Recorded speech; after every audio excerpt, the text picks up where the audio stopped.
Très bien, bonjour à tous. Donc, séance du 23 mars 2011. On va donc procéder au corrigé de quelques exercices. Alors, ce que j'ai fait, donc j'ai reçu quelques mails, hein, pas beaucoup. Donc, j'ai effectivement, je vais corriger euh, ceux qui m'ont été demandés. Et si on a le temps, je pourrai éventuellement en corriger d'autres. Donc, on va commencer comme ceci. Donc, ce que je vous propose de corriger, c'est ces exercices-là. Je vais les faire défiler devant vous, hein. Donc, bonsoir Cécile. On va corriger le numéro 2. On va corriger le numéro 3. On va corriger le numéro 6. On va corriger le numéro 8. On va corriger le numéro 9. Le numéro 11. Le numéro 12. Le numéro 17. Le numéro 18. Et le numéro 19. Donc le numéro 19, il y a une petite erreur ici, je vais la corriger tout à l'heure. Ok. Donc si vous voyez un autre type d'exercice, vous me le signalerez tout à l'heure. Alors c'est parti. On va commencer par l'exercice numéro 2.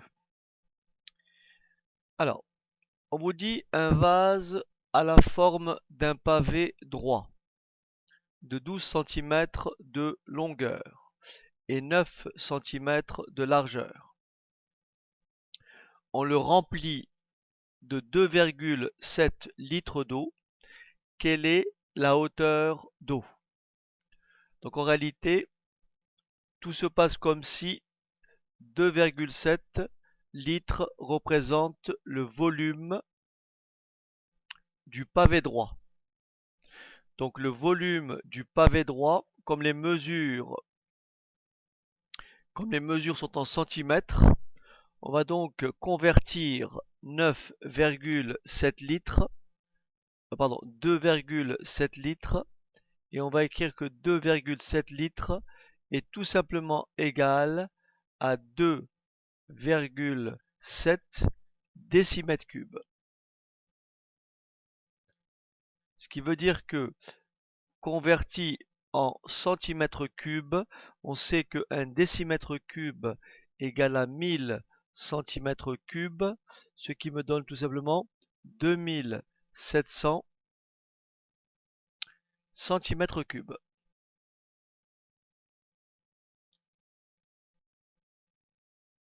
Est-ce que, est-ce que cette réponse pour le moment convient? Vous m'arrêtez s'il y a des soucis. Ok, très bien. Alors, ensuite, on sait que le volume d'un pavé droit, la formule, c'est longueur multiplié par la largeur, ça c'est l'aire de base, multiplié par la hauteur. En réalité, mon pavé droit, la longueur, je l'ai, la largeur, je l'ai, et le volume, je l'ai. Ma seule inconnue, c'est ma hauteur. Ce qui veut dire tout simplement que la hauteur h en centimètres est égale à au volume divisé par longueur multiplié par largeur, ce qui me donne tout simplement 2700 divisé par 12 fois 9, ce qui me donne une hauteur de combien? De 108 à 25 centimètres. Ok, merci. Claire, est-ce que vous avez des soucis de connexion? Alors, pas de questions sur cet exo, on peut continuer? Ok, très bien. Alors, on continue. On efface exercice numéro 3. Jean-Christophe et Aline offrent un téléphone à leurs parents. Aline paie les 2/5 du téléphone. Jean donne un tiers du prix et Christophe 40 euros. Donc là, on va poser le problème ainsi. On va dire soit petit x, le prix du téléphone. Soit petit x, le prix du téléphone. Alors, bien sûr, la part de Aline est de 2/5 de x. Ça, c'est la part de Aline. La part de Christophe, pardon, la participation de Jean est de 1/3 de x. Donc ça, c'est Jean. Et bien sûr, Christophe a participé à hauteur de 40 €. Et donc, on peut déduire l'équation suivante. 2/5 de x plus 1/3 de x plus 40 est tout simplement égal à x, c'est-à-dire au prix du téléphone. Est-ce que cette équation vous convient? Ok, parfait. Très bien. Donc ici, pour faire simple, lorsque j'ai une équation et lorsque j'ai un ou des dénominateurs, à mon sens, le plus simple, c'est de réduire les deux membres de l'égalité au même dénominateur. Le PPCM de 5 et 3, le PPCM de 5 et 3 est 15. Ce qui veut dire que ici, je vais avoir 6x plus 5x pour faire 15, plus 15 fois 4, 60, plus 600. Le tout divisé par 15. Le tout sur 15 et tout ceci égale à quoi? À 15x sur 15. Bien sûr, on pourrait éventuellement faire le produit en croix après. Ce qui me donne 11x plus 600 est tout simplement égal à 15x. Alors bien sûr, je vais passer ça dans ce membre, ce qui me donne 15x moins 11x égale à 600. Ce qui va donner 4x égale à 600, soit x égale à 600 divisé par 4. Et 600 divisé par 4, c'est tout simplement 150. Voilà, donc le prix du téléphone est de 150 €. Y a-t-il des questions?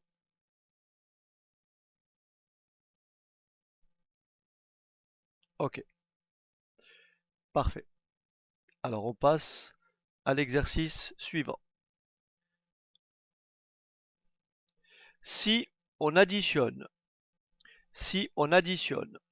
le même nombre entier au numérateur et au dénominateur de 4/7, on obtient 12/13. Quel est ce nombre? Il suffit de dire soit x ce nombre, soit x le nombre cherché, soit x le nombre cherché. On a donc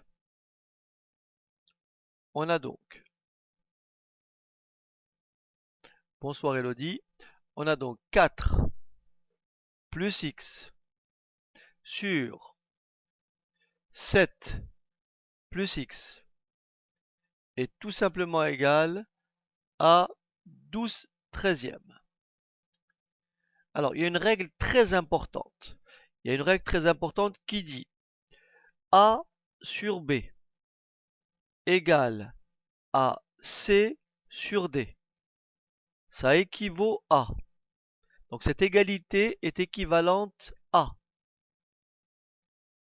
Tout simplement, A fois D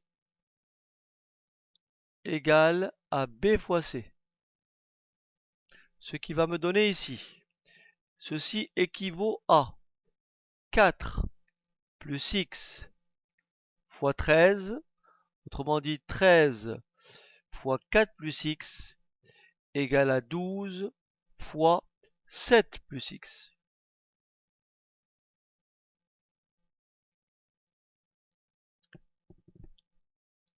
Est-ce que ça vous va?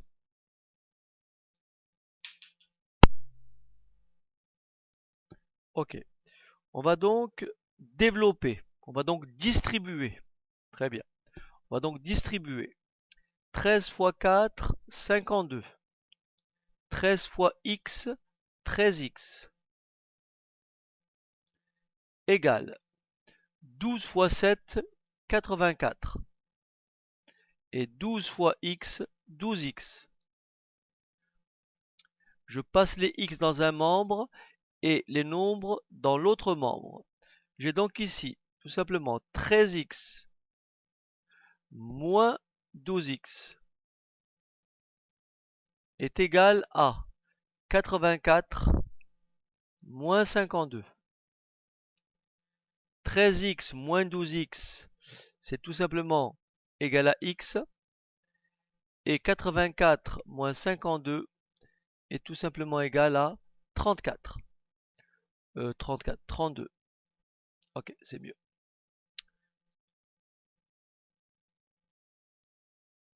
On peut bien entendu vérifier. Si vous faites 4 plus 32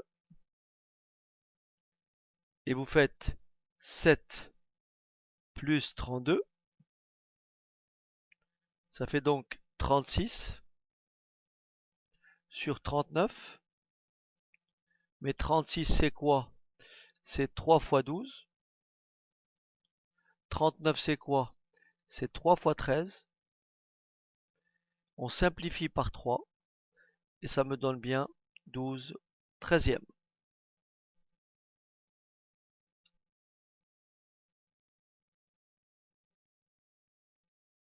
Ok, très bien. Parfait. Alors, très bien, on continue. Exercice suivant. Alors, ABCD étant un rectangle. ABCD étant un rectangle. Comment choisir petit x pour que les aires des triangles ADE et BCE soient égales? Bon, tout le monde voit que l'aire du triangle, le triangle ADE, le triangle ADE et le triangle BCE sont des triangles rectangles, l'un en D et l'autre en C. On va donc calculer l'aire du triangle, l'aire donc R de ADE. ADE. L'aire du triangle ADE est égal à. Donc, on va prendre la base, c'est X. Ou plutôt, alors, plutôt commencer par là, je peux considérer la base comme 8. 8 fois X divisé par 2. Est-ce qu'on est d'accord que ça, c'est l'aire de ADE? Ok. Et donc, c'est égal tout simplement à 4x. Tout simplement égal à 4x. Ensuite, l'aire du triangle BCE. BCE. Alors, j'ai un des côtés, alors j'ai donc 8, 14 moins x, le tout divisé par 2. Est-ce qu'on est d'accord? Ce qui me donne après simplification, d'accord? Ce qui me donne après simplification 4 facteurs de 14 moins x. En développant, ça me fait 56 moins 4x. On veut déterminer x de telle manière que l'aire de ADE soit égale à l'aire de BCE. Donc je vais tout simplement résoudre l'équation suivante. 4x égale à 56 moins 4x, soit 4x plus 4x égale à 56. 8x égale à 56. D'où x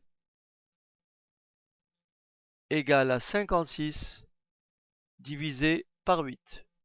Sauf erreur, ça fait 7.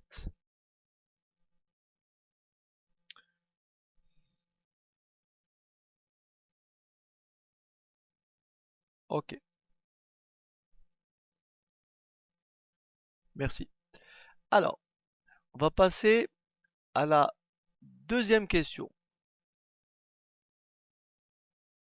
Oui, Miss Alex. Et vous avez fait comment? Oh non. Non, c'est beaucoup plus facile, on est d'accord. Bien sûr, mais le raisonnement ici est beaucoup plus simple, puisque on peut calculer l'aire du premier triangle, on peut calculer l'aire du second triangle, il n'y a qu'à poser l'égalité. Ça m'est absolument pas venu à l'esprit de traiter le triangle, le rectangle.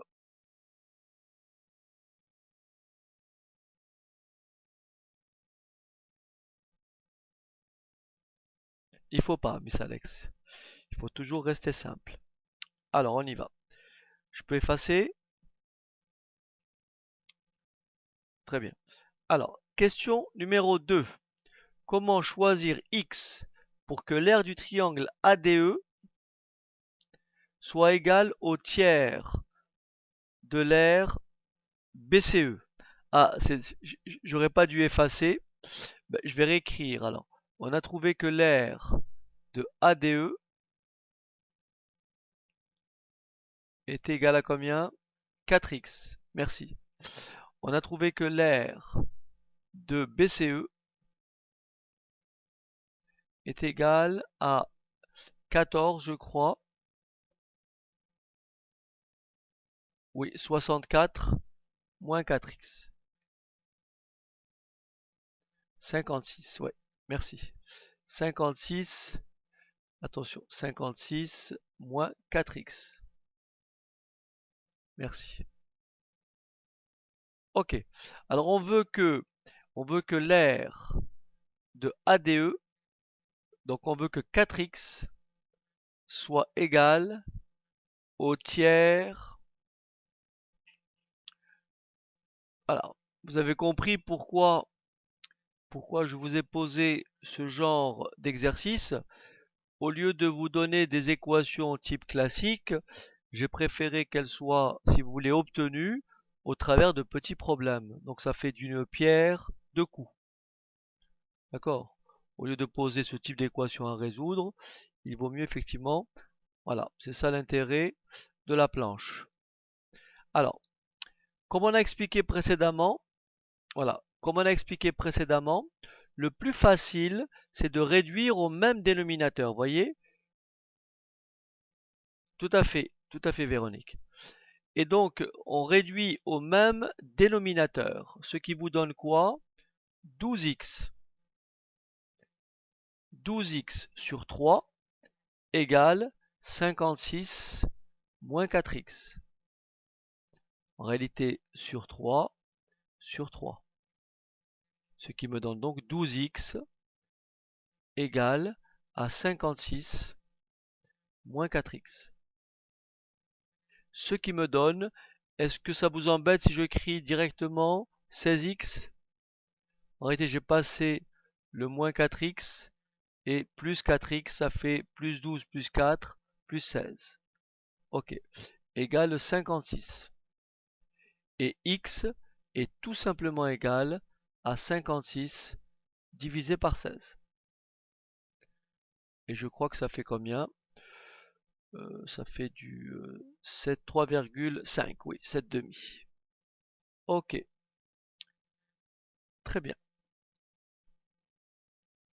Alors maintenant, on veut déterminer petit x pour que l'aire de ADE, que la somme des aires de ADE et BCE soit égale à l'aire du triangle ABE. Alors là, oui, effectivement, on peut raisonner par rapport au rectangle, parce que vous avez compris que l'aire, quoique l'aire de ABE, je l'ai. ABE, est-ce que tout le monde voit que c'est 14 fois 8 divisé par 2?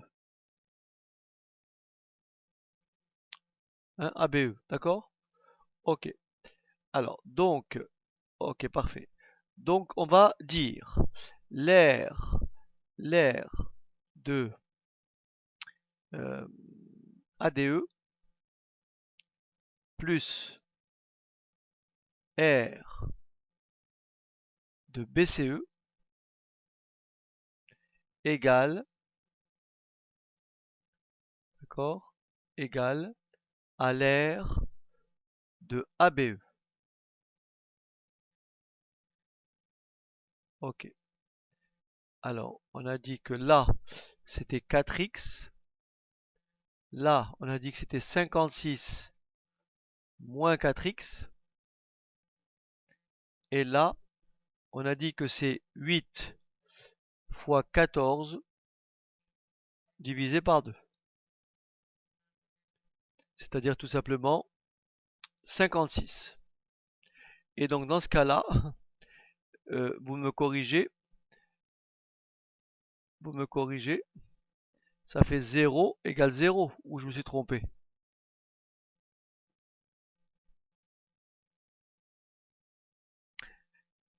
Quelle est la signification de ce résultat? Quelle est la signification de ce résultat? Voilà, très bien. Donc cette égalité est toujours vraie. Cette égalité est toujours vraie. Par conséquent,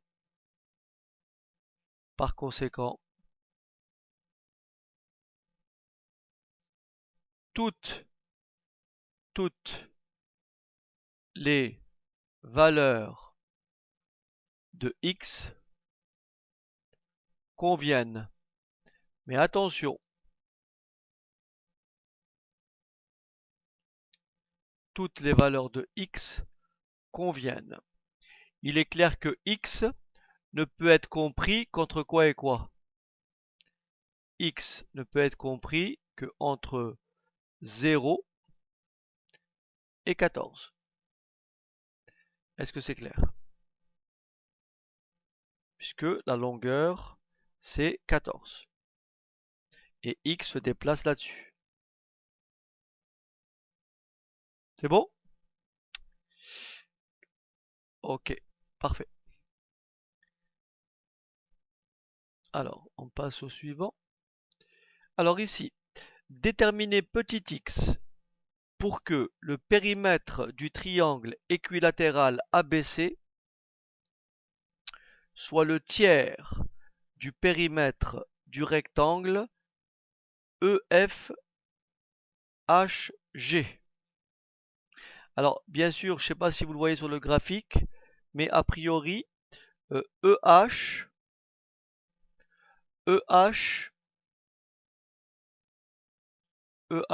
égale AB EH égale AB, n'est-ce pas? Égale à X, n'est-ce pas? C'est ça, ok. Alors,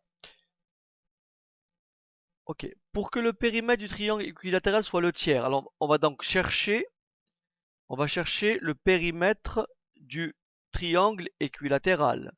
Donc c'est 3x égale le périmètre du rectangle. C'est 2 fois largeur plus longueur. Mais je veux que le périmètre du triangle soit égal au tiers. Donc ça fait 2 tiers. Est-ce que c'est bon?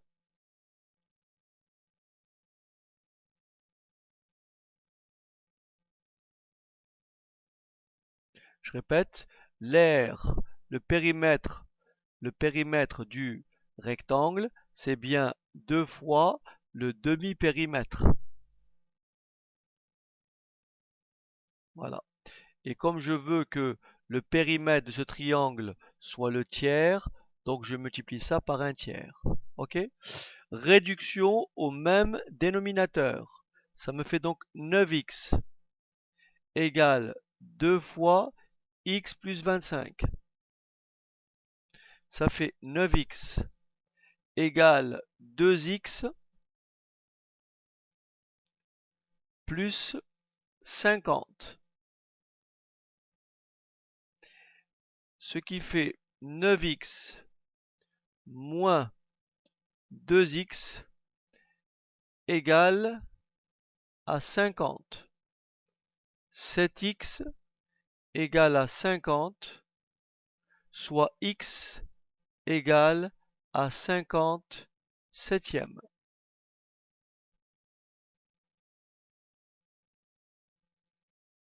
Sauf erreur, je ne sais pas, vous me corrigez si vous relevez une erreur. Ok, parfait. Alors je continue.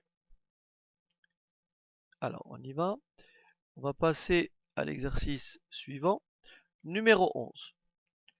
Le carré ACFG et le triangle BDC ont le même périmètre. Quelle est la mesure d'un côté du triangle? Alors, ils ont le même périmètre. Je vais dire donc soit x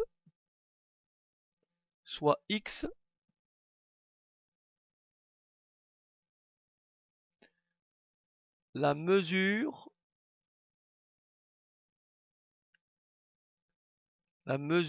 d'un côté du triangle, puisque le triangle est équilatéral.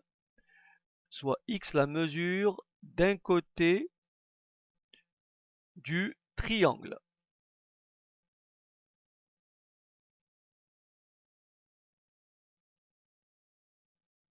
Très bien. Alors, est-ce que on est d'accord que si ça c'est x, le carré a pour le côté du carré a pour mesure, n'est-ce pas? Très bien Véronique, 10 moins x. Ok? 10 moins x. Donc, on veut que le carré et le triangle aient le même périmètre.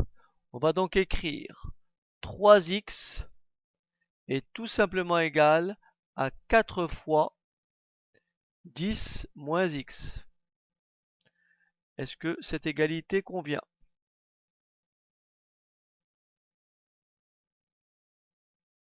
Ok. Donc 3x égale 40 moins 4x.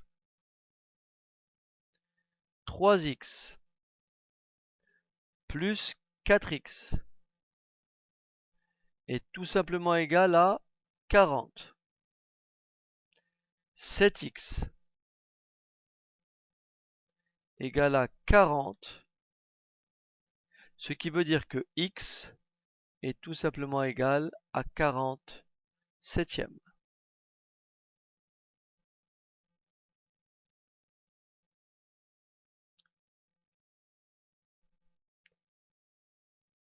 OK.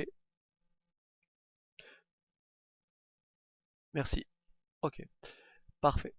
Alors, on passe au suivant. Numéro 12. Voici deux rectangles dont les dimensions sont indiquées en centimètres. On sait que l'aire du plus grand est supérieure de 100 cm² à celle du plus petit. Calculez les dimensions des deux rectangles. Donc je vais poser mon équation ainsi. Ça, c'est l'aire du grand rectangle. D'accord? Ceci est l'aire du petit rectangle. Bien entendu, si j'écris ça, le signe égal ne serait pas adéquat. Je devrais écrire supérieur à. Mais on vous dit, pardon. Ah oui, c'est x plus 6. Ah oui, d'accord. Merci Hélène. Ok, merci. Alors, je ne peux pas écrire égal puisque l'aire de ce rectangle est supérieure à l'aire de ce rectangle. Mais pour qu'il y ait égalité, il faudrait rajouter ici plus 100.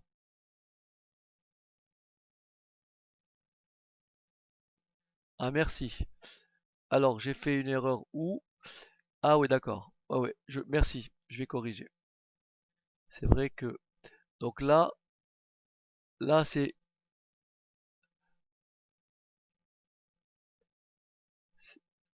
5.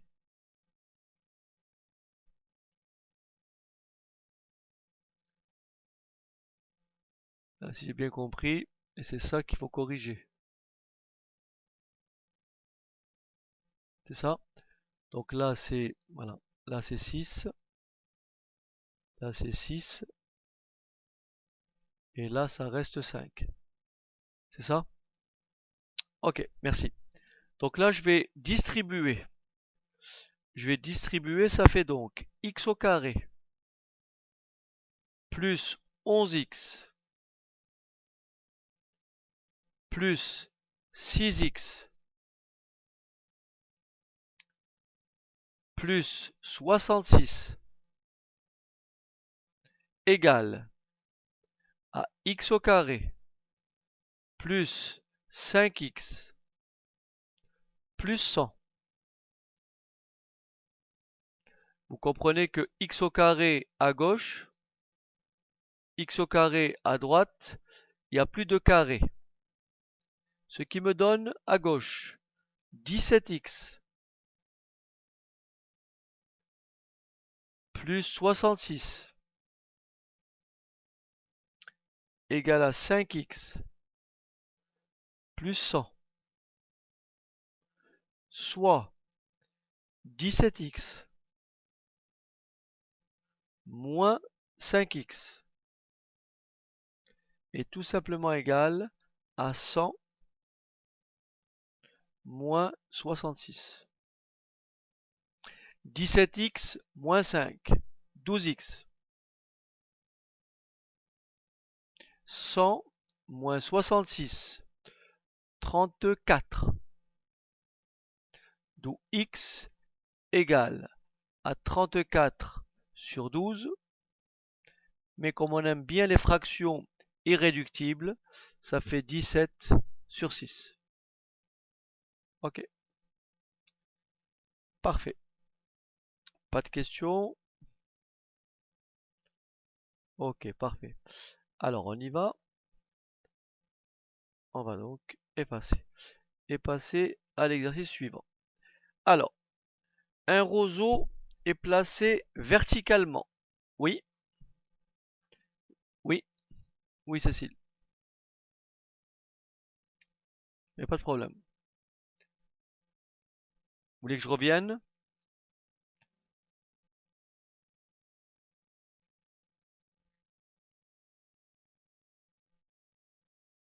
Oui.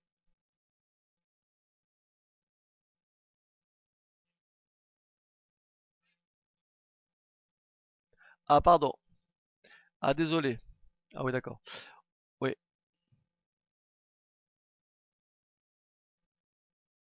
En réalité, Cécile, lorsque la question est posée comme ça, d'accord? Lorsque la question est posée comme ça, voilà comment il faut faire. Vous donnez toujours d'abord la valeur exacte. Donc on a trouvé quoi? X égale combien? 17 sixième, on est d'accord? D'accord? X égale 17 sixième. Et après, puisque de toute façon, le correcteur, il a bien vu la valeur exacte, et vous dites soit X égale, et après vous faites soit combien? Soit vous faites la division, soit combien donc 17 divisé par 6, ça fait 2, voilà, soit 2, ok, soit 2,83 à 10 moins 2 près. Et là, comme ça, vous avez la totale. Ok. Alors, bien sûr, j'ai pas. Merci, Miss Alex. Donc, j'ai pas. Oui, j'ai pas répondu à la question. Donc, en réalité, la mesure du petit carré, donc ici, donc le carré a pour mesure 17 sixièmes, pour largeur 17 sixièmes, et pour longueur 17 sixièmes plus combien? Plus 5, c'est-à-dire 17 plus 30 sixièmes, soit, euh, soit 47 sixièmes. Ça, c'est pour le petit rectangle, on est d'accord. Et pour le grand rectangle, ben, je vous laisse faire l'opération. Elle n'est pas compliquée. C'est tout simplement donc 17 sixièmes x plus 11, n'est-ce pas? Donc c'est 53 sixièmes et 80. Alors donc 50, alors c'est 83 sixièmes, et pour x plus 5 ou x plus 6, 53 sixièmes. Ok, voilà. Mais moi je laisserai comme ça les mesures, voilà, sous cette forme. Ok, parfait. Alors, oh zut, désolé.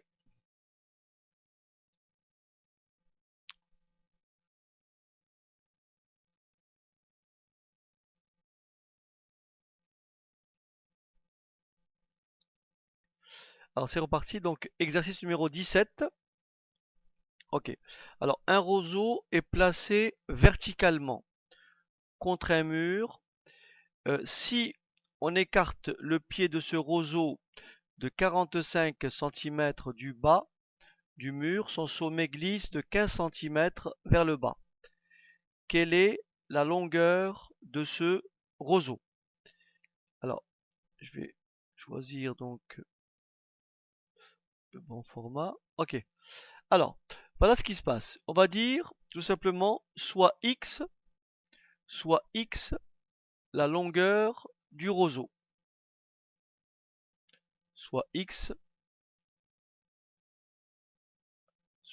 donc la mesure, donc donc la longueur du roseau x. Donc cette longueur là, mesure là fait x. Ok. Lorsqu'on vous dit si on écarte le pied de ce roseau de 45 centimètres du bas, donc là en réalité cette mesure là fait 45 centimètres. Donc là vous avez compris, j'ai toujours x. Est-ce que c'est clair? Et que s'est-il passé ici? J'aurais perdu, j'aurais perdu combien ici? 15 centimètres. Donc, cette longueur-là, cette mesure-là, est tout simplement égale, comme dit Véronique, à x moins 15. Est-ce qu'on le voit? Donc, en réalité, j'ai un triangle qui a les mesures suivantes. J'ai un triangle rectangle qui a les mesures suivantes. Ici, donc, on a ici 45.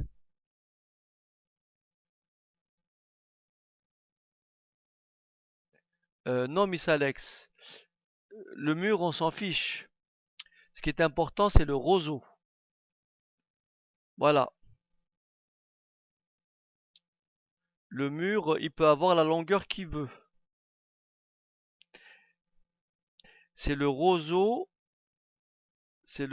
qui a baissé de 15 cm. Voilà.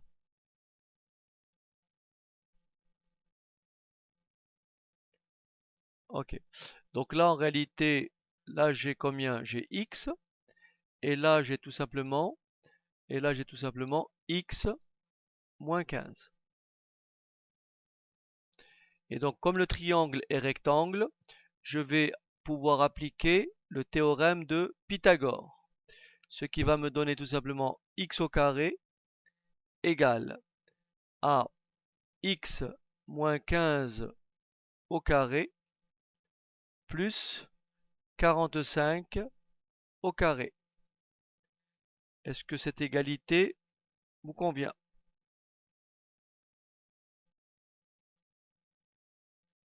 Ok, très bien. On va donc développer. Vous voyez l'intérêt de savoir développer les identités remarquables. Là, j'ai quoi? A moins B au carré. Et c'est quoi A moins B au carré? C'est A au carré, n'est-ce pas? Moins 2 fois AB, 2 fois A fois B, plus B au carré, plus 45 au carré. Ce qui me donne x au carré égale x au carré, 2 fois 15, 30x, plus, alors combien ça fait 15 au carré, plus 45 au carré? Merci. 2250. Et donc, j'ai x au carré s'annule. X au carré s'annule, ce qui me donne tout simplement 30x égale à 2250. Soit x égale à 2250 divisé par 3. Soit x égale 7, 5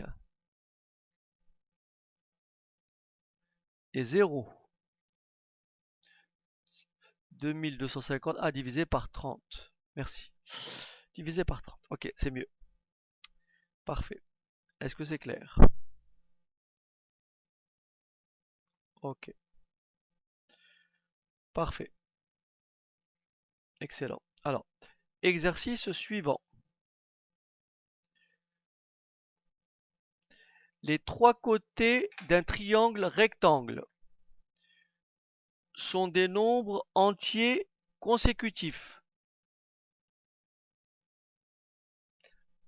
Et non, Miss Alex, il n'y a plus de carré. On a fini avec une équation de degré 1. Oui, Thierry. Non, c'est pas la peine, Thierry. Il suffit simplement d'énoncer, d'accord? D'après le théorème de Pythagore, on a. C'est pas la peine de dire le théorème de Pythagore, le carré de l'hypoténuse, puisque vous l'appliquez. En revanche, il faut quand même faire référence. Vous voyez, quand j'ai écrit x au carré égale x moins 15 au carré plus 45 au carré, on est d'accord. Il ne faut pas se contenter d'écrire ça. Il faut dire appliquons le théorème de Pythagore au triangle rectangle. Ou bien d'après le théorème de Pythagore appliqué au triangle rectangle, on a. Est-ce que c'est bon, Thierry? Ok? Voilà. Mais ce n'est pas la peine de rappeler le théorème dit que le carré de l'hypoténuse est égal à la somme des carrés des deux autres côtés. Non, c'est pas la peine, puisque là, c'est une traduction directe du théorème de Pythagore. En revanche, juste avant, on fait référence au théorème. Ok? Parfait. Alors, les trois côtés d'un triangle rectangle sont des nombres entiers consécutifs. Donc si on fait un petit triangle rectangle, il est clair que le plus grand des trois, c'est forcément l'hypoténuse. Donc le dernier des trois, donc celui-là, on va dire, si on respecte l'ordre, celui-là, on va l'appeler, moi je l'appellerai tout simplement, je peux l'appeler n-1. Celui-là, je peux l'appeler n. Et celui-là, je peux l'appeler n plus 1. En général, par habitude, lorsque j'ai un nombre entier, je lui donne toujours la lettre n. C'est un réflexe. Lorsqu'on traite de nombres entiers, en général, on pense toujours à n, on pense à k, on pense rarement à x. Parce qu'en général, x, on l'associe à un réel. Ah oui, bien sûr, Hélène. On peut faire n-1, n plus 1. On peut faire n plus 1, n plus 2, n'est-ce pas? Voilà. C'est pareil, ok? En général, moi, quand j'ai trois termes consécutifs, surtout quand on a une somme, bon, quand c'est des termes assommés, j'ai toujours tendance à prendre n-1, n plus 1, mais on peut faire n plus 1, n plus 2, ok? Alors, donc je vais m'en tenir à ma première version, c'est-à-dire n-1, n et n plus 1. Donc n plus 1 étant l'hypoténuse, c'est logique. On a donc n plus 1 au carré, n plus 1 au carré, bien sûr toujours d'après le théorème de Pythagore, d'accord? D'après le théorème de Pythagore, appliqué au triangle rectangle, on peut écrire que n plus 1 au carré est tout simplement égal à n moins 1 au carré plus n au carré. Et donc, on obtient n au carré plus 2n plus 1 égale n au carré moins 2n plus 1 plus n au carré. Ce qui me donne, tout simplement, je vois que le 1 de chaque côté disparaît. Ça me donne n au carré plus 2n est égal à 2n au carré moins 2n. Ce qui me donne 2n au carré moins 2n moins n au carré moins 2n. Je fais comme ça pour pas vous fatiguer, mais en réalité, moi j'aurais pu faire le calcul directement en écrivant directement comme ça. D'accord? Évitez ce genre d'écriture, mais je l'ai fait simplement pour pas vous dépayser. Mais en réalité, moi j'aurais directement écrit 2n au carré, n'est-ce pas? Moins 2n, moins n au carré, moins 2n égale 0. Et donc n au carré moins n au carré. Donc là, si vous permettez, je vais reprendre mon calcul ici. Je vais reprendre mon calcul ici. Alors, on a donc n au carré moins 4n égale à 0. Et c'est là où intervient l'équation produit. On peut donc faire n facteur de n moins 4 égale 0. Donc il y a deux solutions. La première solution ne convient pas. N égale 0, on la rejette. Parce que sinon il n'y a pas de triangle, on est d'accord. N égale 0, on la rejette. Il ne reste plus qu'une solution. N moins 4 égale 0. Soit N égale à combien? 4. Donc mon triangle a quelle mesure? Mon triangle a quelle mesure? 3, voyez? 3, 4 et 5. Parce que n'oubliez pas que le n, mon n, il est là. Donc moi, je démarre mon triangle à n-1. Donc les mesures du triangle sont 3, 4 et 5. On vérifie bien que 5 au carré est bien égal à 3 au carré plus 4 au carré. 9 plus 16, 25.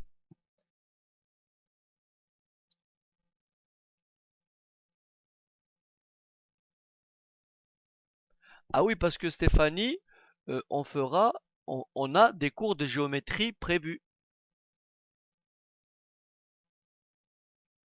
Ah oui, oui, on aura des cours de géométrie, on reverra les propriétés géométriques, donc tout ce qui est lié au triangle, on reverra la propriété de Pythagore, Thalès, on verra les angles, tout, la trigo. Ah oui, oui, non, il n'y a pas de problème, non, non, tout est programmé, hein, pas de problème. Non, non, on aura une couverture réelle. Non. J'avance à un rythme qui permet à tout le monde, si vous voulez, de...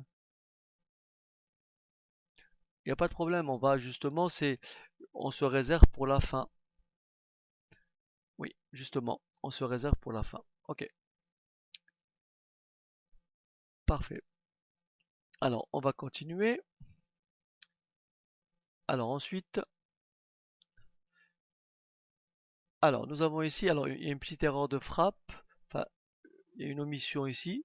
Je crois que c'était x-1 au carré, n'est-ce pas? X-1 au carré, ok. Alors, ici, soit la fonction f définie sur sur alors on va dire sur l'intervalle allez on va dire sur R,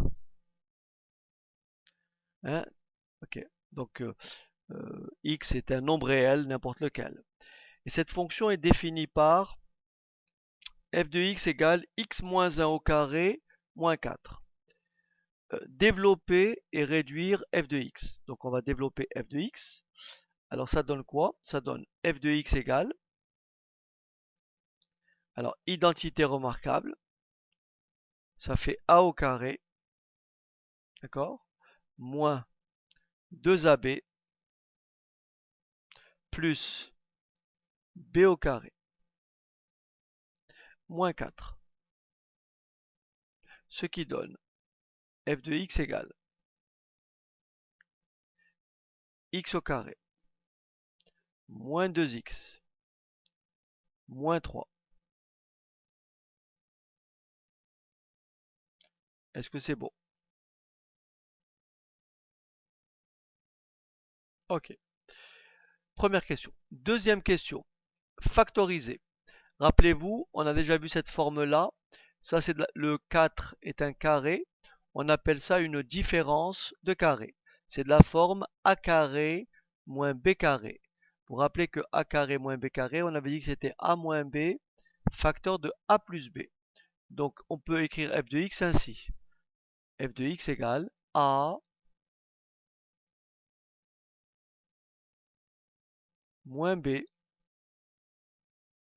facteur de a plus b.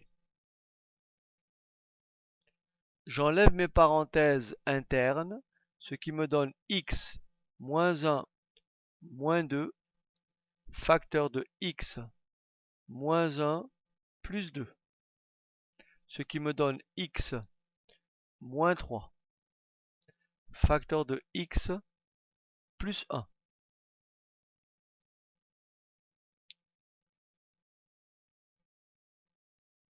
OK? Parfait. Alors, très bien. Petit 3.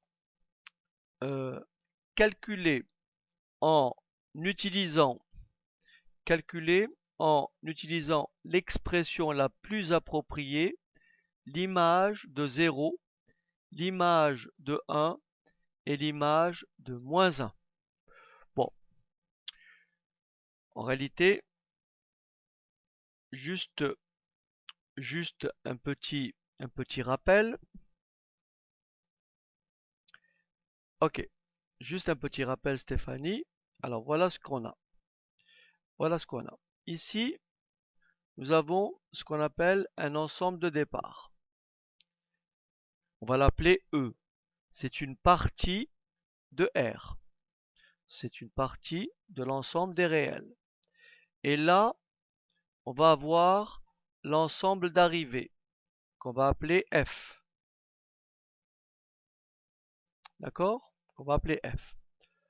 On peut déterminer, on peut trouver une relation qui va lier les éléments de cet ensemble à certains éléments de cet ensemble. On peut trouver une relation. Si cet élément-là, je l'appelle X, et si je trouve une relation qui lie l'ensemble E à l'ensemble F, et cette relation, je l'appelle petit f. Alors, cette relation est une fonction. Cette relation s'appelle fonction. D'accord? Cette relation est appelée fonction si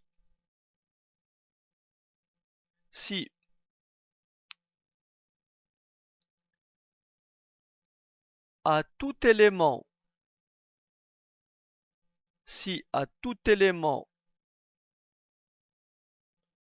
de grand E,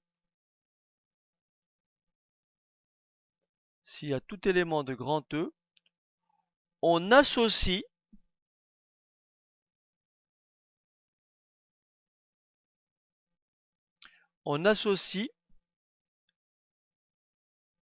un élément O+, un élément O+ de grand F. Alors, si vous permettez, je vais le dire différemment.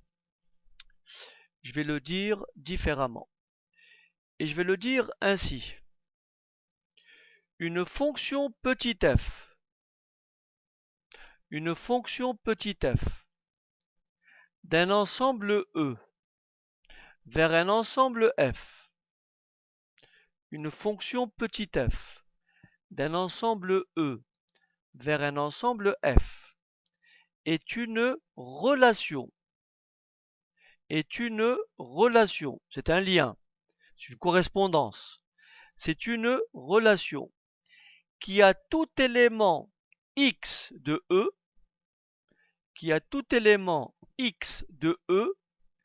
associe au plus une image,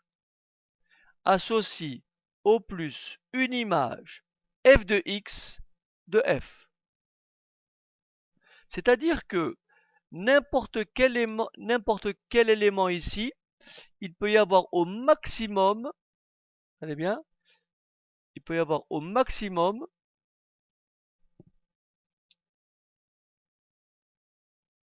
ça,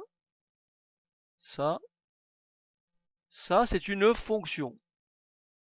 Ça, c'est une fonction. Tous les éléments de l'ensemble de départ admettent au plus une image dans l'ensemble d'arrivée. Ça, ce n'est plus une fonction, car cet élément-là admet deux images distinctes. Donc pour résumer, si j'ai un ensemble E de départ et j'ai un ensemble f d'arrivées. J'ai un ensemble f d'arrivées. Une fonction petit f est une relation qui a tout x de e, associe au plus une image qui est un nombre et qu'on appellera tout simplement f de x. Exemple. Soit x,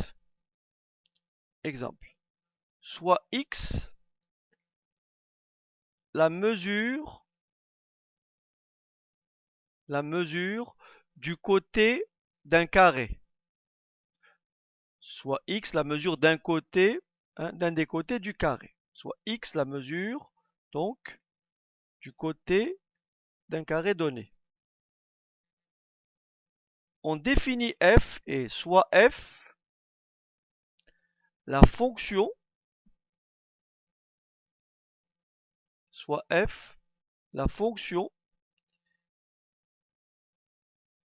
r du carré. Alors, que fait f? Elle prend un nombre. Elle prend un nombre qui est la mesure du côté d'un carré. Et à ce nombre-là, elle va lui associer une image qui sera le carré. Et donc on dira que la fonction f est définie par f de x égale tout simplement x au carré. Alors maintenant, quelle est l'image de 3? Qu'est-ce que ça veut dire l'image de 3? C'est comme si je demandais quelle est l'aire d'un carré de mesure dans le côté mesure, par exemple 3. L'aire de ce carré, c'est tout simplement l'image par f de 3. Et on écrira f de 3 qui est égal à 3 au carré, c'est-à-dire 9. Quelle est l'aire d'un carré dont la mesure est 2? Ben, on calculera f de 2 et on dira c'est tout simplement 4. Donc la relation dans ce sens, à tout nombre ici, j'associe au plus une image et que j'appellerai ici le carré. Donc ici à 3, je dis que 3 est en relation avec 9. Ça veut dire que f de 3 égale 9. Comme ici f de x égale x au carré. F de 0 égale 0. Est-ce que vous comprenez ce raisonnement dans ce sens? F de 0 égale 0. D'accord? Maintenant, ce qu'on peut dire, c'est si je me place de ce côté, et là j'écris 25. Si on me dit quel est le nombre, quelle est la mesure du côté d'un carré dont l'aire est égale à 25, ça revient à déterminer l'antécédent de 25. L'antécédent de 25, vous m'avez compris, l'antécédent de 25, c'est tout simplement combien? L'antécédent de 25. Qu'est-ce qui élevé au carré me donne 25? C'est tout simplement 5. Autrement dit, lorsqu'on me demande un antécédent, qu'est-ce que je vais poser? Je cherche la valeur de x pour lequel f de x est égal à combien? À 25. Est-ce que c'est clair? Là, je calcule f de 3. Ça veut dire quoi f de 3? Ça veut dire calculer l'image de 3 par f. Et ça fait 3 au carré. Mais si on me dit de déterminer l'antécédent de 25, je vais donc résoudre l'équation f de x égale 25. Est-ce que c'est clair? Mais f de x, qu'est-ce que c'est? C'est tout simplement x au carré égale à 25. Bonsoir Hélène. Et donc ici, ça fait tout simplement x égale à 5. Alors attention, hein, je dis 5, cette équation admet deux solutions. X au carré égale 25 n'est-ce pas? Admet pour solution x égale moins 5 ou x égale plus 5. Mais cette solution ne convient pas. Cette solution ne convient pas. Parce que x est une mesure, donc positive. Donc est-ce que vous avez compris la notion d'image et la notion d'antécédent? Autrement dit, lorsque l'on se place ici, voyez, lorsqu'on se place ici, voyez, là j'ai x, voyez, là j'ai x, là j'ai l'image de x par f. Et là je dis c'est f de x. Maintenant, si j'ai une valeur ici et je veux aller dans ce sens, eh ben la valeur qui est là, ça revient à trouver quoi? L'antécédent de cette valeur-là. Et pour déterminer l'antécédent de par exemple petit a, il faut poser l'équation f de x est tout simplement égal à petit a. Ok. Alors, on revient à notre exercice, si vous voulez bien. Alors, on revient à notre exercice. Calculer en utilisant l'expression la plus appropriée l'image de 0, l'image de 1 et l'image de moins 1. Juste au passage, pour vous dire qu'on va aborder ensemble le chapitre sur les fonctions, notamment les fonctions linéaires, les fonctions carrées, les fonctions de référence. Et on va bien sûr apprendre à tracer des courbes, etc., etc. Donc tout ça est prévu, mais j'en parle assez rapidement parce que c'est des questions qui ont été posées dans les exos. Ça permet un petit peu de survoler, mais en même temps, ça introduira les cours prochains. Ok? Alors, donc calculer en utilisant l'expression la plus appropriée, l'image de 0, l'image de 1 et l'image de moins 1. Alors pour l'image de 0, ça fait tout simplement... Alors on vous dit de façon la plus appropriée, d'accord? Est-ce que vous êtes d'accord avec moi que le calcul le plus approprié, c'est celui-là pour f de 0? Est-ce que c'est clair? C'est celui-là qui est plus simple. Donc f de 0, ça disparaît, ça disparaît, et il me reste moins 3. D'accord? Maintenant, f de 1, le plus approprié, f de 1, le plus approprié, c'est tout simplement, à mon sens, le plus approprié, moi je dirais que ils se valent tous. Pour moi c'est pareil. Pour f de 1, moi je remplacerai ici 1, moins 2, moins 1, moins 1, moins 3, moins 4. Thierry, vous avez des soucis de connexion, juste à titre d'information? Très bien. Alors, ensuite, alors bien sûr le plus approprié pour f de moins 1, le plus approprié, là ça va de soi, c'est celui-là. Est-ce que c'est clair? Parce que f de moins 1, c'est tout simplement 0.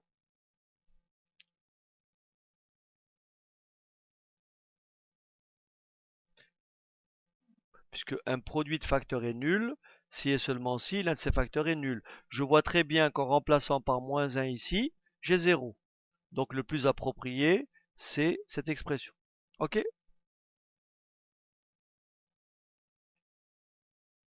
Ok. Parfait. Alors maintenant, ok. Maintenant, on va passer au petit 4.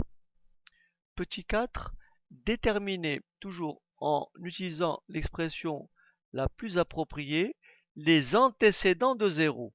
Et donc voilà, on va poser l'antécédent de 0. Ça veut dire qu'il faut résoudre l'équation f de x égale 0. Et f de x égale 0, ça équivaut à quoi? X moins 3 facteur de x plus 1 égale 0. Donc les antécédents de 0 sont 3 ou moins 1. Est-ce que c'est clair?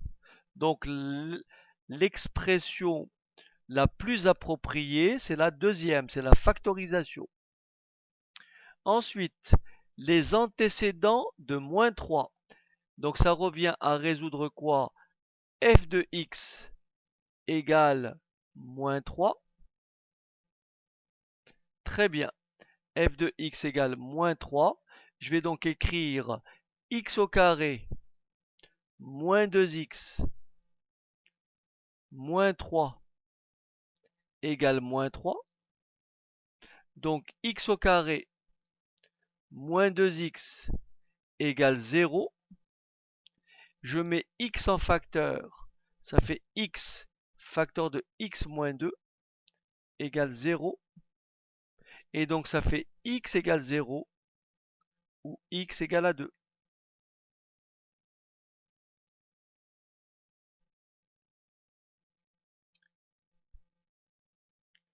Ok.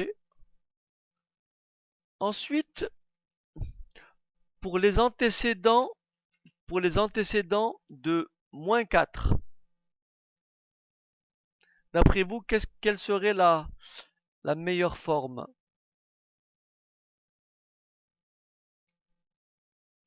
Au fait, tout à l'heure, vous m'autorisez juste un petit écart. Alors, tout à l'heure, à vrai dire, j'ai un peu manqué de présence et que tout à l'heure, rappelez-vous, pour cette valeur-là, on était partagé pour 1. On était partagé. Mais ce qu'il y a, parce qu'on s'est focalisé sur cette réponse-là que j'avais ici et celle-ci. On a oublié l'expression de base. Est-ce que vous êtes d'accord? On a oublié cette expression.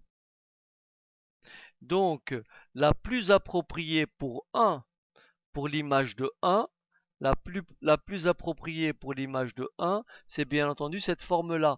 Parce que là, ça fait 0. Est-ce que c'est clair? Et ça fait directement moins 4. Vous comprenez? Et oui, moi je l'avais pas vu parce que j'étais focalisé sur les deux. Et bon, vous m'avez pas fait la remarque, c'était un peu étonnant. Ok, très bien. Bon, en tous les cas, c'est ça. La bonne réponse était celle-là. Et c'est pareil, je dis ça parce que en voyant ça, c'est ça qui m'a fait tilter. Parce que là, f de x égale moins 4, vous voyez, f de x égale moins 4, mes deux formes initiales ne sont pas intéressantes. C'est celle-ci qui devient intéressante. Vous avez compris? C'est pour ça que j'ai pensé à la réponse précédente. C'est en regardant le dernier cas que j'ai réalisé que cette expression, il fallait quand même ne pas l'oublier. Et qui peut me rappeler comment on appelle cette forme-là? Comment appelle-t-on cette forme-là? Non, non, non, non. Ah, voilà. Forme canonique. Voilà, exact. Ouais, exact. C'est la forme canonique. On en avait parlé la dernière fois. Cette forme-là, c'est la forme canonique de f. D'accord? C'est effectivement un trinôme du second degré et il a été mis sous forme canonique. Bon, alors, euh, donc ici, l'antécédent de moins 4, c'est tout simplement f de x égale moins 4. Ce qui me donne x moins 1 au carré moins 4 égale moins 4. Soit x moins 1 au carré égale 0, soit x égale 1. Ok, très bien. Est-ce qu'il y a des questions?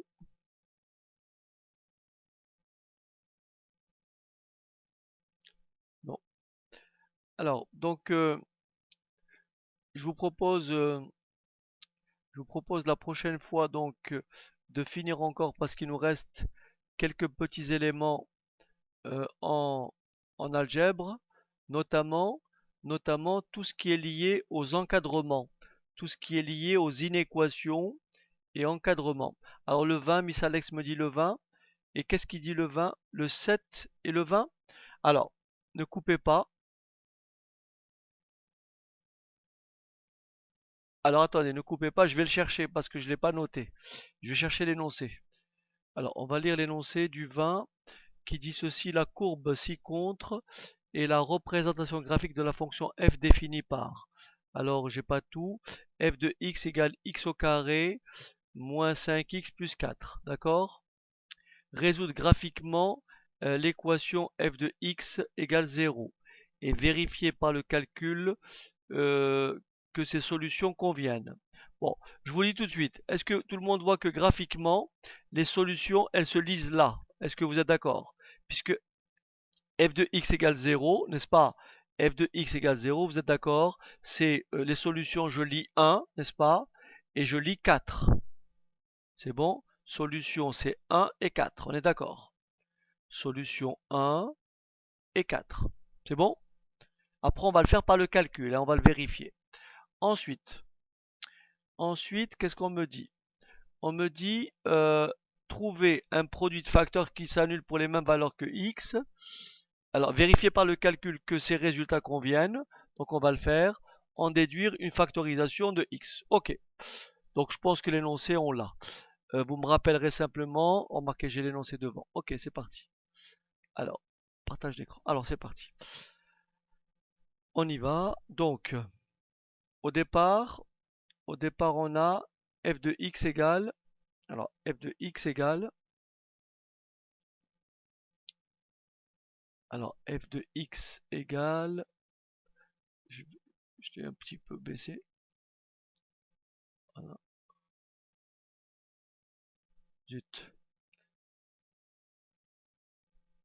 Alors, f de x égale x2 moins 5x plus 4. Ok, merci. x2 moins 5x plus 4. Alors, si on vous demande de vérifier par le calcul, on avait vu que c'était quoi? C'était les solutions, on a vu que c'était 1, d'accord? Donc par le calcul, comme écrit Véronique, on va calculer f de 1 et on trouve bien 0, n'est-ce pas? On va calculer f de 4, n'est-ce pas? F de 4 et on trouve aussi combien? 0. 16 et 4, 20. Est-ce que c'est bon? Donc on a vérifié par le calcul, n'est-ce pas? Maintenant, ce que je vous propose de faire, c'est de résoudre cette équation directement. Et rappelez-vous la méthode qu'on avait développée ensemble. On avait dit que pour factoriser cette expression, bon, bien sûr, je peux tricher. Je peux tricher puisque j'ai mes solutions. Vous voyez, comme j'ai mes solutions, je peux tout à fait ici dire, puisque ma solution c'est 1, ça veut dire que x moins 1 est un facteur. Et comme ma solution c'est 4, ça veut dire que x moins 4 est un facteur. C'est-à-dire que si je développe ça, j'obtiens bien x au carré moins 4x moins 1 moins x plus 4. Et on obtient bien x au carré moins 5x plus 4. Ok, Miss Alex. Vous êtes d'accord avec moi que l'expression s'annule en 1, puisque f de 1 égale 0. L'expression s'annule en 4, puisque f de 4 égale 0. Si l'expression s'annule en 1, c'est que forcément x moins 1 est un facteur. Qu'est-ce qui annule x moins 1? C'est bien 1.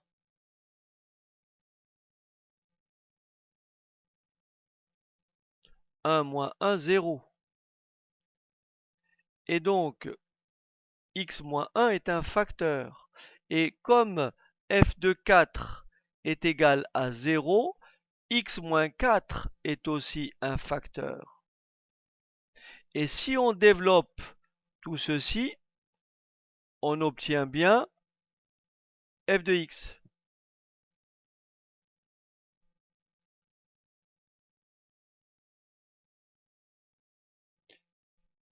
Alors, j'ai développé pour trouver ce résultat. Non, c'était pas la peine, c'était pour vérifier. Mais simplement, de façon générale, regardez bien. Vous permettez que je vous énonce le cas général. Regardez. De façon générale, lorsque vous avez un trinôme du second degré, n'est-ce pas? Lorsque vous avez un trinôme du second degré qui s'écrit comme ça. Ax carré plus bx plus c. Si ce trinôme admet deux solutions, ça veut dire que f de x1 est égal à 0 et f de x2 est égal à 0. Alors il faut savoir que ce trinôme-là, on peut le factoriser de la façon suivante. On fait x moins la première solution, facteur de x moins la deuxième solution, mais bien sûr en n'oubliant pas le petit a devant. Et voilà comment ça se factorise. Donc dans mon exemple, f de x, le petit a était égal tout simplement, le petit a est tout simplement égal à 1. C'est pour ça qu'il n'y a pas de a ici. Autrement dit, dans mon exemple, f de x était égal à quoi? X au carré moins 5x plus 4. Et donc, si j'applique la règle au-dessus, ça fait 1 facteur de x moins 1 facteur de x moins 4.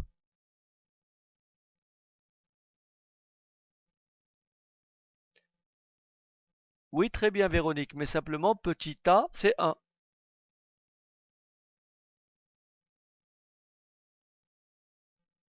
Seulement petit a, c'est 1. Alors la question 3, je dois en déduire une factorisation. Oui, la factorisation Véronique, c'est celle-ci.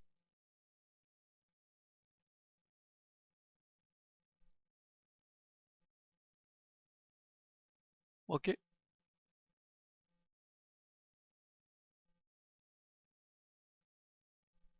Alors, trouver un produit de facteurs qui s'annule pour les mêmes valeurs que f de x. Ah oui, très bien. Ok, très bien Véronique, c'est vrai, c'est vrai. Je vous l'accorde. Un produit de facteurs, ça veut dire qu'il y en a plusieurs. Un produit de facteurs qui s'annule, vous avez raison, on peut tout à fait l'écrire comme ça, il n'y a pas de souci. Là, je peux mettre la valeur que je veux, ça s'annulera toujours pour 1 et pour 4. On est d'accord.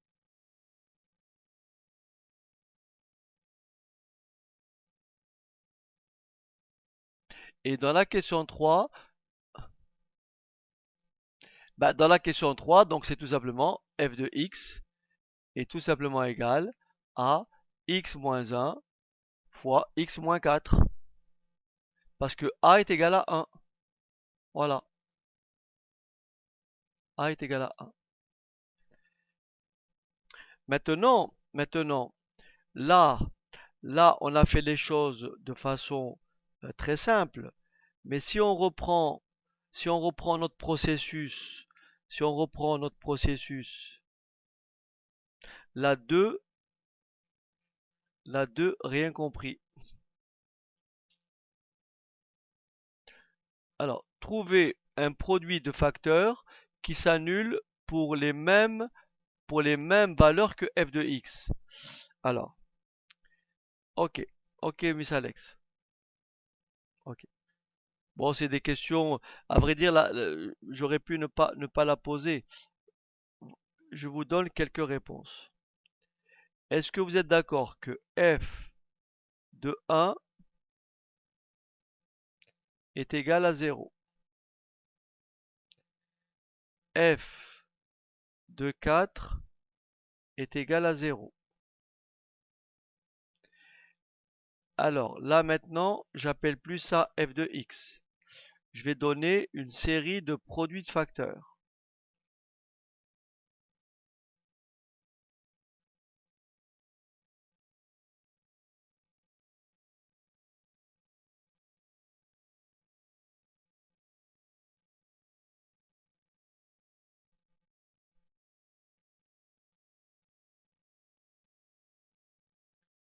Est-ce que vous êtes d'accord avec moi que ce produit de facteurs-là ou ce produit de facteurs-là s'annule aussi pour quoi? Pour 1 et 4.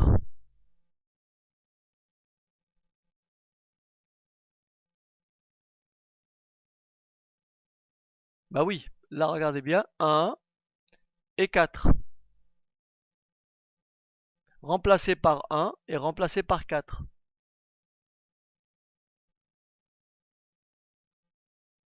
Donc là, il y a plusieurs facteurs qui s'annulent pour 1 et 4. On vous demande d'en donner un seul. Trouver un produit. Il y en a plusieurs. Est-ce que c'est bon? Et c'est pour ça qu'après on vous dit parmi tous ces facteurs-là, il y a un seul, un seul produit, une seule factorisation qui correspond à f de x. La seule qui corresponde à f de x, c'est x moins 1, n'est-ce pas, que multiplie x moins 4. Si je développe ça, j'obtiens bien f de x. Et là, ça s'annule bien pour 1 et ça s'annule pour 4. Est-ce que c'est clair? C'est tout, il ne faut pas chercher plus loin. Ok, il ne faut pas chercher plus loin. Mais en revanche, il faut être capable, je vous l'ai appris. Enfin, ce n'est pas au concours, je vous dis, on vous embêtera pas avec du second degré. C'est pour ça qu'il ne faut pas trop insister, mais en même temps, ça structure, hein. C'est quand même bon de savoir faire ça, parce que c'est quand même indispensable. Même si au concours, vous ne serez pas interrogé de la sorte. Alors, si je reprends cette formule-là, rappelez-vous, x au carré moins 5x plus 4. On va essayer ensemble de factoriser ça. Alors comment on fait? On fait f de x. Rappelez-vous, on va chercher quoi? La forme canonique. Vous vous rappelez? On va chercher la forme canonique. Et donc, qu'est-ce qu'on va écrire? On va considérer ça comme le début du développement d'une identité remarquable. Pour ceux qui n'ont pas suivi le cours, je vous renvoie au cours précédent. On a déjà donné pas mal d'exemples. Et voilà ce qu'on a dit. On a dit ça fait x, vous vous rappelez? Après on dit moins 5 demi, n'est-ce pas? On prend, ça c'est 2b, donc on divise par 2. Et on élève au carré. Et ensuite on fait moins le carré de 5 demi, ce qui fait 25 quarts, n'est-ce pas? Et ensuite on fait plus 4. Et qu'est-ce qu'on va retrouver d'après vous? Qu'est-ce qu'on va retrouver? F de x égale tout simplement x moins 5 au carré moins 25 quarts plus 16 quarts égale tout simplement à 9 quarts, à moins 9 quarts, moins 9 quarts. Et ça, c'est de quelle forme? A carré moins B carré, qui s'écrit comment? A moins B, le carré, racine carrée. Facteur de A plus B. Ce qui me donne x moins 8 quarts moins 4. Facteur de x moins 2 demi moins 1. Et vous retrouvez bien votre factorisation.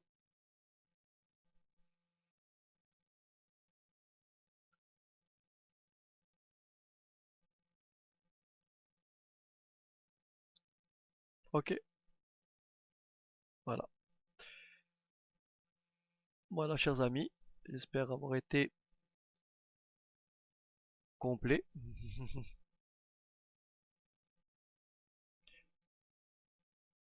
Oui, c'est plus facile, bien sûr. Bien entendu, Véronique. Bien entendu. Mais vous n'aurez pas à résoudre de vous-même une équation du second degré où il n'y a pas de factorisation immédiate. Autrement dit, vous n'aurez pas un trinôme du type ax carré plus bx plus c. C'est hors concours. D'accord? Voilà. Voilà, merci pour votre attention. Donc comme je vous l'ai dit, on essaiera de continuer la prochaine fois et aborder tout ce qui est inégalité, n'est-ce pas? Aborder les inégalités et donc aborder aussi les encadrements, n'est-ce pas? Alors juste ne partez pas encore, hein, juste une seconde.